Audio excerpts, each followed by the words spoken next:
Hey everybody, how's it going? Doug here. I just wanted to show you my ball python room and a few ball pythons that I have. Not a whole lot right now, but I do have 3 females that I am going to eventually breed. This room is in my basement of the duplex I'm renting, and I had to patch up a little spot over there in the wall. I had to put a door in. This room was already built before I moved in, but the door entranceway area was empty. I had to put a door in myself.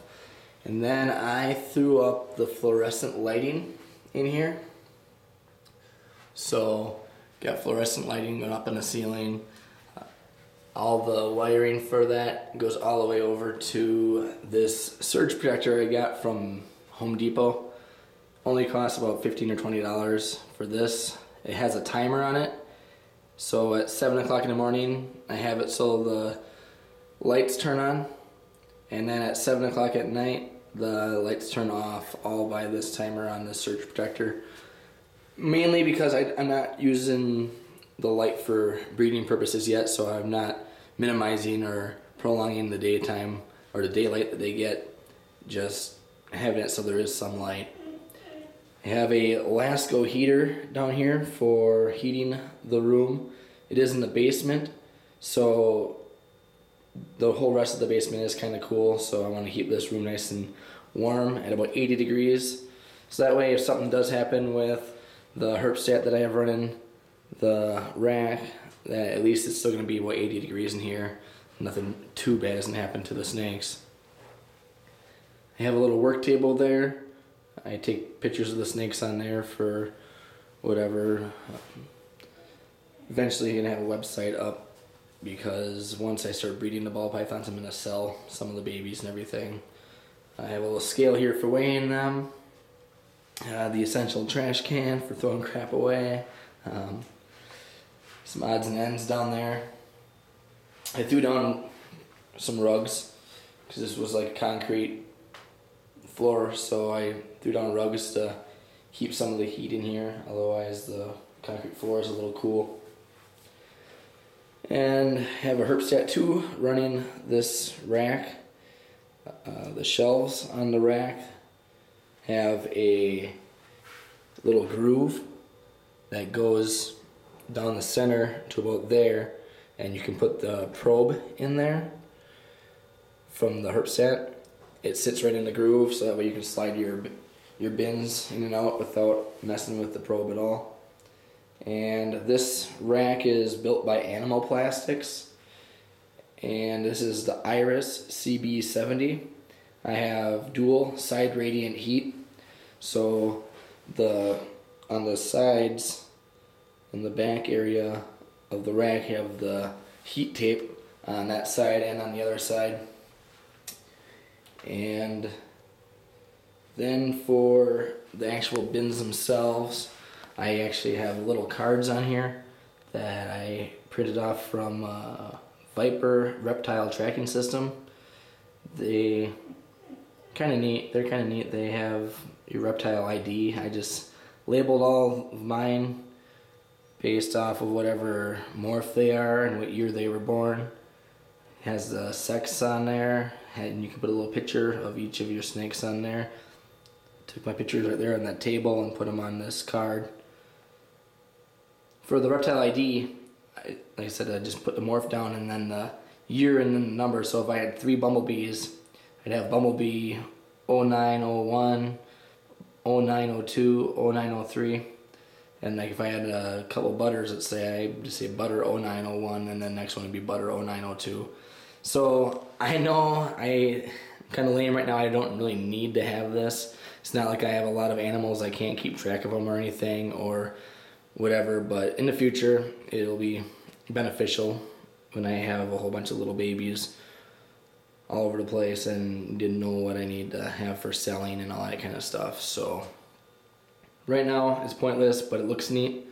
Plus my relatives are all afraid of snakes, it seems like. So if they get over here and they don't want me to open the actual bin up, I might just have to be like, well, look at the picture then, and they can say, wow, it looks cool. But I don't know. Let's see how well this goes over. It was from a 30-day free trial thing, and it's pretty neat though. You can write your notes on there for like when they feed and stuff like that, and for any breeding data. Getting on to the actual snakes themselves. This first one is the bumblebee. My first ball python that I had ever owned, right here. This snake was hatched out on October 6th from Garrick DeMeyer over at Royal Constrictor Designs. I weighed her on Tuesday and she weighed 87 grams. Yesterday I fed her a hopper mice, and today I'm videotaping it, so if it kind of gives you an idea, she probably weighs a little bit more than 87 grams now, being that there's mice in her. And she is really, really nice snake. I already did a YouTube video on her once, and just kind of a description type thing, and showing you what she all looks like up close and everything, me holding her and all that kind of stuff. But she has really nice yellow, not a lot of flecking, but she's got some. I mean, it's gonna get more and more as she gets older probably. She's got some nice high whites. Nice, I like her black pattern, her black webbing pattern and stuff, and then her head I like. With a lot of bumblebees, heads look cool and unique. This one I like a lot. It kind of has like an X on the forehead. Pretty cool. Love the snake. That was my bumblebee. Now for the butter.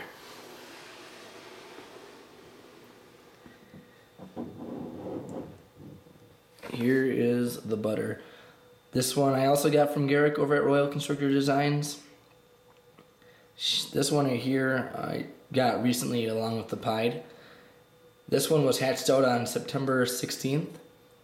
When I weighed her on Tuesday, she weighed 84 grams. And she also ate yesterday. So she probably weighs a little bit more than that now. Really nice blushing on the brown on the back there. With her, obviously, she has the golden butter patches or pattern area. Nice white fade going up there. Pretty nice looking butter. This camera's not really doing as much justice as it should though. She's got a lot more yellow or gold color on her patches. I don't know if it's the light I'm in or what, but pretty nice snake. And finally, moving on to everyone's favorite that's seen it so far out of all three of my snakes, the pied. She looks pretty cool. She has about 60 to 70% pattern and about 30 to 40% white. So it's kind of half and half, a little over half and of one and over the other, but some people like a lot of white in their pied, some people like a lot of pattern. I like a good mixture of both, so that's why I thought this would be a nice one to have. Quite a start to the collection. Somebody commented on me having a pied, a butter, and a bumblebee for starting my collection, and nah, people do that, I guess, but I had some extra student loan money to throw around, and I figured I might as well spend it on something that I'm really going to want. This snake was hatched out on October 29th, by the way, from Garrick over at Royal Constrictor Designs, and weighed her on Tuesday, and she weighed 84 grams, same as the butter. So again, this one ate already too yesterday, so it's going to weigh a little bit more. And all three of these females are going to get bred by a male lemon blast that I hope to pick up next year from Garrick. And can't wait to see what turns out with the babies on those. Keep posted. I'm going to have some more videos. I'm going to do a separate video on the butter and a separate video on the pied, and I'll have them posted up pretty soon. Subscribe and watch more of my videos. Thanks a lot. Bye.